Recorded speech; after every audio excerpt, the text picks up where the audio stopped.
بسم الله الرحمن الرحيم. يا أيها الذين آمنوا اتقوا الله ولتنظر نفس ما قدمت لغد واتقوا الله إن الله خبير بما تعملون.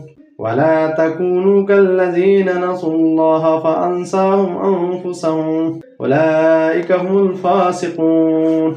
لا يستوي أصحاب النار وأصحاب الجنة أصحاب الجنة هم الفائزون. لو أنزلنا هذا القرآن على جبل لرأيته خاشعا متصدعا من خشية الله وتلك الأمثال نضربها للناس لعلهم يتفكرون. والله الذي لا إله إلا هو عالم الغيب والشهادة هو الرحمن الرحيم. الله الذي لا إله إلا هو الملك القدوس السلام المؤمن المهيمن العزيز الجبار المتكبر سبحان الله عما يشركون. والله الخالق البارئ المصور له الأسماء الحسنى يسبح له ما في السماوات والأرض